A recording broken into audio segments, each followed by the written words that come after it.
રાજકોટ જિલ્લાના ધોરાજીમાં વિકાસના કામ મુદ્દે ભાજપ કોંગ્રેસ આમને સામને। ધોરાજીમાં હાલ છેલ્લા 2 વર્ષથી નગરપાલિકામાં વહીવટદારનું શાસન છે। વહીવટદારના શાસનમાં થઈ રહેલ વિકાસના કામોમાં ભયંકર ભ્રષ્ટાચાર થતો હોવાનો શહેર કોંગ્રેસ પ્રમુખ દિનેશ વોરાએ આક્ષેપ કર્યો છે। ધોરાજી નગરપાલિકા દ્વારા હાલ રસ્તા ઉપર ફૂટપાથમાં પેવર બ્લોક નાખવાની કામગીરી થઈ રહી છે। પેવર બ્લોકની કામગીરી ટેન્ડરના નિયમ વિરુદ્ધ થઈ રહી હોવાનો શહેર કોંગ્રેસ પ્રમુખનો આક્ષેપ છે। ભાજપના શહેર પ્રમુખ રાજેશ બાલધાનું કોંગ્રેસ ઉપર વળતો પ્રહાર કર્યો હતો।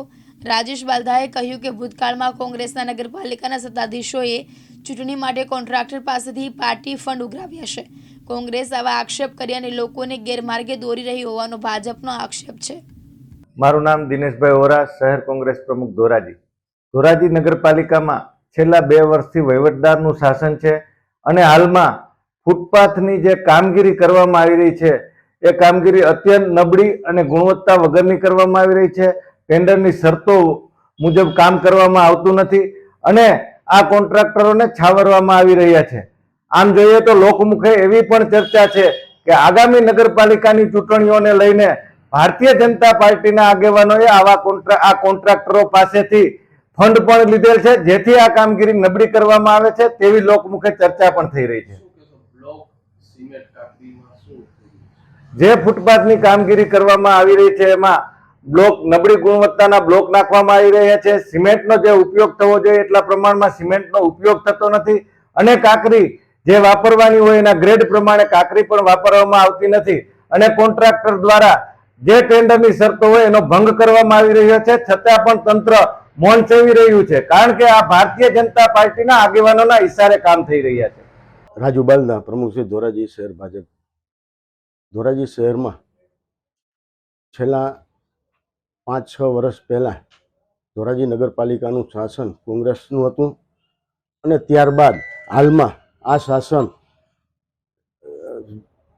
સરકારશ્રી દ્વારા ડેપ્યુટી કલેક્ટર અને ચીફ ઓફિસર પાસે છે અને આ છેલ્લા 2 વર્ષમાં ભારતીય જનતા પાર્ટી દ્વારા ઉપર કક્ષાએ રજૂઆત કરી અને ધારાસભ્યને સાથે રાખી અને ધોરાજીના વિકાસમાં મોટા કામ કર્યા છે। મોટા જે કંઈ કામ બાકી હતા કોંગ્રેસના શાસનમાં એ મંજૂર કરાવી અને હાલમાં ઘણું ધોરાજીનું સારું કામ થઈ રહ્યું છે। પરંતુ ધોરાજીના શાસનમાં જે કાંઈ સારું કામ થઈ રહ્યું છે તેમાં કોંગ્રેસના મિત્રો હવનમાં હાડકા નાખી અને જે કાંઈ પણ કામ થઈ રહ્યું છે એમાં ખોટી વિગત રજૂ કરી અને કામ નબળું છે એમ કે તો મારા મિત્રને એટલું જ કહેવાનું છે કે જે કાંઈ ખરાબ કામ, ખોટું કામ કે નબળું કામ થતું હોય તો એની સામે કાયદેસરની ઉપર રજૂઆત કરી અને પગલાં લઈ શકે છે અને તેના માટે કોર્ટમાં પણ જઈ શકે છે। પરંતુ છેલ્લા 2 વર્ષથી આ કોંગ્રેસનું શાસન ધોરાજી નગરપાલિકામાં હતું નહીં અને તેના માટે કોંગ્રેસના મિત્રો હવડિયા મારી રહ્યા છે અને ફરી શાસન મેળવવા માટે આ બધે કરતૂત કરે છે અને સારું કામ ન થતું હોય કોન્ટ્રાક્ટર દ્વારા તો ઉપર કક્ષાએ રજૂઆત કરી અને આગળની કાર્યવાહી કરી શકે છે। અગાઉના કોંગ્રેસના શાસનમાં તે કોંગ્રેસના મિત્રોએ આવું બધું કૃત્ય ફંડ લેતા હોય છે ને એવું કરતા હોય છે અને તેનો ખોટો આક્ષેપ ભારતીય જનતા પાર્ટીના લોકો ઉપર કરી રહ્યા છે। એ પાયા વિહોણું છે। પરંતુ અગાઉના જે કાંઈ નગરપાલિકા હતી અને તેઓ જે કાંઈ ફંડ ઉઘરાવતા અને તેના હિસાબે અત્યારે એને ફંડ નહીં મળતું હોય તેના હિસાબે ભાજપના ઉપર આક્ષેપ નાખી રહ્યા છે।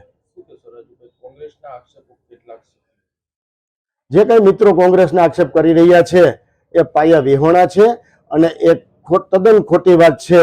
પરંતુ ધોરાજીના વિકાસ જે થઈ રહ્યો છે તે સારી બાબત છે અને તેમાં તેઓએ પણ સહભાગી થઈ અને સારું કામ થાય અને વધારે કામ થાય તે માટે રજૂઆત કરી અને તેની સાથે ભારતીય જનતા પાર્ટીના સાથે લોકો પણ છે અને આ કાર્ય સારું થઈ રહ્યું છે।